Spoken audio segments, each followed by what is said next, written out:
Hello বন্ধুরা, তো চলে এসেছি তাজ কিচেনে। আর আজকে বানিয়ে দেখাবো পটেটো টুইস্টার বা পটেটো স্প্রিং রোল। এই রেসিপিটা কিন্তু বাচ্চা থেকে বড় সবাই ভীষণ পছন্দ করেই খাবে। বিশেষ করে বাচ্চারা যখন সামনে দেখে তখন কিন্তু ভীষণ পরিমাণে বায়না করে। আর এটার দামও প্রচুর, 30 থেকে 40 টাকা এক একটা পিস নেয়। কিন্তু এই 30 থেকে 40 টাকা খরচ করে বাড়িতে কিন্তু সম্পূর্ণ সপরিবারের জন্যই তৈরি করে নিতে পারবো। তাহলে কত সহজে বানিয়েছি সেটা দেখা যাক। এটা বানানোর জন্য এখানে আমি ছোট সাইজের আলু নিয়েছি।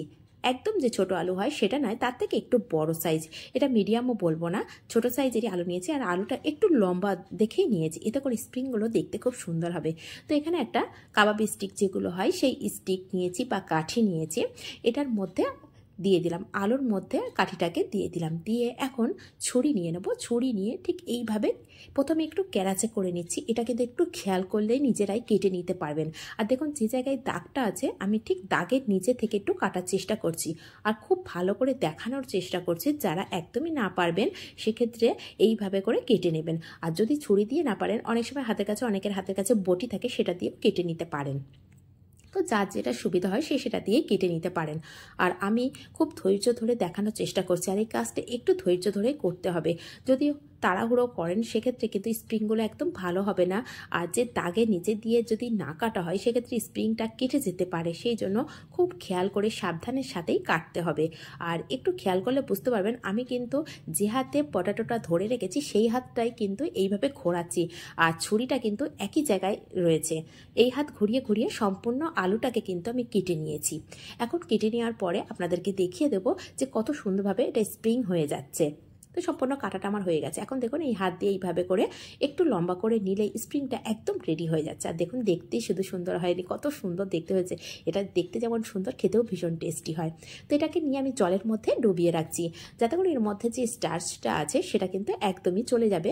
আর কাটার পরেও আলুটাকে ভালো করে ধুয়ে নিতে হবে। আমি আগে থেকে খুব ভালো করে ধুয়ে রেখেছিলাম, তারপরেও কাটার পরেও অনেকটা নোংরা বার হয়, সেই জন্য ভালো করে একটু ধুয়ে নিতে হবে। তো সব আলুগুলো এইভাবে আমি কেটে নিয়েছি। কেটে নেওয়ার পরে এটাকে আপনাদের বোঝানোর সুবিধার্থে আবারও একটা আমি দেখিয়ে দিচ্ছি কীভাবে এটাকে লম্বা করে নিয়েছি স্প্রিংটাকে। তো এখানে এইভাবে সম্পূর্ণ আলুটাকে স্প্রিংয়ের মতো করে নিয়েছি। তাহলে এটার কী নাম দেবেন সেটা অবশ্যই কমেন্ট করে জানাবেন। তো এইভাবে সব আলুগুলো আগে কেটে নিয়েছিলাম, নিয়ে এখন জলের মধ্যে ভিজিয়ে দিচ্ছি। আর এটাকে 2 থেকে 3 বার ভালো করে ধুয়ে নেব। ধুয়ে নিয়ে এখন আপনাদের সামনে দেখাচ্ছি। দেখুন, তো এটাকে টুইস্টারটাকে আরও টেস্টি বানানোর জন্য এখানে একটা ব্যাটার রেডি করব। তো এই ব্যাটারটার জন্য প্রথমে একটা বড় বোল নিয়ে নিয়েছি। নিয়ে এর মধ্যে নিয়ে নিলাম 1/2 কাপ কর্নফ্লাওয়ার। এখানে যদি না থাকে চালের গুঁড়ো থাকলেও নিতে পারেন বা অ্যারারুট থাকলেও ব্যবহার করতে পারেন। এর মধ্যে দিলাম এই 1/2 কাপেরও হাফ অর্থাৎ 1/4 কাপ ময়দা। এর মধ্যে দিয়ে দেব স্বাদ অনুযায়ী লবণ। লবণটাকে একটু বুঝে দিতে হবে যেন পরিমাণে বেশি না হয়। আর এর মধ্যে দিয়ে দিলাম জিরে গুঁড়ো। আর কতটা কি দিয়েছি সেটা তো স্ক্রিনে দেওয়াই আছে। আর এর মধ্যে দিয়ে দিলাম গোলমরিচ গুঁড়ো। দিয়ে দেব 1 চামচ আমচুর পাউডার। যদি কারোর কাছে আমচুর পাউডারটা না থাকে সেক্ষেত্রে চাট মশলাও ব্যবহার করতে পারেন। আর এখানে আমি দিয়ে দিলাম লাল লঙ্কার গুঁড়ো। এখানে যদি হাতের কাছে কাশ্মীরি লঙ্কা থাকে অবশ্যই একটু দিয়ে নেবেন, এতে করে কালারটা কিন্তু ভীষণ সুন্দর আসবে। তো আমার কাছে আজ ছিল না, সেই জন্য আমি দিতে পারিনি। তো সব উপকরণগুলো খুব ভালো করে মিশিয়ে নিচ্ছি। ভালো করে মেশানোর পরে এখানে আমি ফ্রিজের ঠান্ডা জল নিয়েছি। আর এই ঠান্ডা জল দিয়েই পুরো ব্যাটারটাকে রেডি করে নেব। যদি বলেন কী কারণে ঠান্ডা জলটা দিয়েছি সেটার কারণ বলে দিচ্ছি। এটা দিলে যে পটেটো টুইস্টারটা করছি বা পটেটো স্প্রিং রোল করছি সেটা খুব ক্রিস্পি হবে। ঠান্ডা জল এই কারণেই ব্যবহার করছি। তো আপনারা দুরকমভাবেই করে দেখতে পারেন কোনটা বেশি সুন্দর হয়, কোনটা বেশি ক্রিস্পি হয়। তো আমার কাছে মনে হয় ঠান্ডা জল দিয়ে ব্যাটারটা রেডি করলে কিন্তু খুব ক্রিস্পি হয়। আর ব্যাটারটা কতটা ঘন বা কতটা পাতলা করছি সেটা কিন্তু এইভাবে চামচ দিয়ে তুলে দেখিয়ে দিচ্ছি। দেখেই বুঝতে পারছেন যে কতটা ঘন বা কতটা পাতলা করেছি। তো এখান থেকে একটা পটেটো টুইস্টার বা স্প্রিং রোল একটা তুলে নিলাম। নিয়ে এর মধ্যে চামচ দিয়ে এইভাবে ব্যাটারটাকে লাগিয়ে নিচ্ছি। আর ব্যাটারটা কিন্তু খুব ঘন করিনি, বেশি ঘন করলে পটেটো টুইস্টারটা দেখতে একদম ভালো লাগবে না, একটার সঙ্গে একটা জড়িয়ে যাবে, সেক্ষেত্রে দেখতে কিন্তু ভালো লাগবে না। যখন আমি ভাজা করব এর মধ্যে তাতেও আপনারা বুঝতে পারবেন যে কিছু কিছু এক এক জায়গায় দলা পাকিয়ে যায়। সেই জন্য একটু চেষ্টা করতে হবে পাতলা করে। আর কতটা পাতলা করছি সেটা একটু খেয়াল করলেই বুঝতে পারবেন। তো সম্পূর্ণ পটাটো বা স্প্রিং পটাটো রোলটার মধ্যেই আমি সম্পূর্ণ ব্যাটারটাকে লাগিয়ে নিয়েছি। তো যতক্ষণ আমি ব্যাটারটা রেডি করছিলাম এদিকে আমি মিডিয়াম ফ্লেমে তেল গরম করতে দিয়েছিলাম। আর যেহেতু আমি ডিপ ফ্রাই করবো সেই জন্য তেলের পরিমাণটা একটু বেশি দিয়েছিলাম, সরি এখানে বড় বলে ফেললাম, বেশি দিয়েছিলাম। আর বেশি দেওয়ার জন্য এটাকে ডুবো তেলে যেহেতু ভাজবো আর জায়গাটাও অনেক বড়, কড়াটা অনেকটা বড় ছিল, এখানে আমি অনেকগুলো দেবো বলে তেলের পরিমাণটা কিন্তু অনেকটাই দিয়েছি। দিয়ে সম্পূর্ণ পটাটো রোলগুলো ভাজা করে নেব। তো দেখুন কালারটা আস্তে আস্তে সুন্দর আসছে।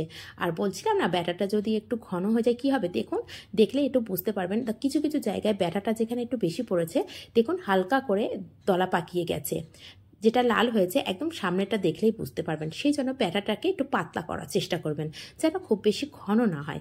ঘন না হলে ব্যাটারটা হালকা করে লেগে যাবে আর এটা স্প্রিংটা সম্পূর্ণ বোঝা যাবে, এতে করে দেখতেও যেমন সুন্দর হবে খেতেও ভীষণ টেস্টি হবে আর সম্পূর্ণটাই ক্রিস্পি হবে খুব চিপসের মতো।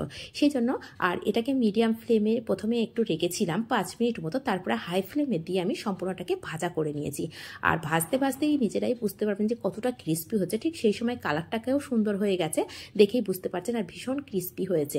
তো এই পর্যায়ে আমার ভাজাটা কমপ্লিট হয়ে গেছে, আমি সম্পূর্ণটাকে তুলে নিয়ে আপনাদের সামনে সার্ভ করে দেখাচ্ছি। তো দেখুন সম্পূর্ণটা ভাজা হয়ে গেছে, এখন আপনাদের সামনে সার্ভ করে দেখিয়েছি কতটা সুন্দর হয়েছে। দেখতেও শুধু সুন্দর হয়নি, আমার বাচ্চা খেয়ে তো ভীষণ টেস্টি বলছে তো যে বাজারের থেকেও অনেক সুন্দর হয়েছে। জানি না আপনারা যদি এইভাবে বানান কেমন হবে, একবার হলো বাড়িতে কিন্তু এইভাবে বানিয়ে দেখতে পারেন। আর যদি সত্যিই অনেক টেস্ট হয় অবশ্যই কমেন্ট করতে কিন্তু ভুলবেন না। আর এই রেসিপিগুলো কেমন লাগছে অবশ্যই জানাবেন। যদি এতটুকু আপনাদের ভালো লেগে থাকে তাহলে প্লিজ লাইক করবেন, শেয়ার করবেন, কমেন্ট করতে ভুলবেন না। আর যদি রেসিপিটা ভালো লাগে তাহলে প্লিজ একটি সাবস্ক্রাইব করে পাশে থাকা বেল আইকনটি প্রেস করে রাখবেন। তো এর মধ্যে সামান্য একটু চাট মশলা ছড়িয়ে দিলাম, আপনারা চাট মশলা ছড়িয়ে দিয়েও পরিবেশন করতে পারেন। আর আমার কাছে একটু মেয়োনিজ ছিল, সেই মেয়োনিজটা দিয়ে দিলাম, আমার বাচ্চা খুব পছন্দ করে, বলো মা একটু দিয়ে দাও, সেই জন্যই দিয়ে দিলাম। তো এটা দেওয়ার পরেও অনেকটা টেস্টি লাগে। তো একবার হলো বাড়িতে এইভাবে বানিয়ে দেখতে পারেন। তো হাতের কাছে যদি মেয়োনিজ না থাকে সেক্ষেত্রে কি টেস্ট হবে না? অবশ্যই টেস্ট হবে। এটা ছিল বলেই কিন্তু আমি দিয়েছি, যদি আমার কাছে না থাকতো আমি এটাকে দিতাম না, এটাকে স্কিপ করে যেতাম। এটা দেখতেও একটু সুন্দর লাগে সেই জন্যই দিয়েছি। তো তাহলে কেমন লাগলো রেসিপিটা অবশ্যই কিন্তু জানাতে ভুলবেন না। তাহলে আজ এই পর্যন্ত, আবার আসবো অন্য কোনো রেসিপি নিয়ে। ধন্যবাদ। অবশ্যই সাবস্ক্রাইব করতে কিন্তু ভুলে যাবেন না।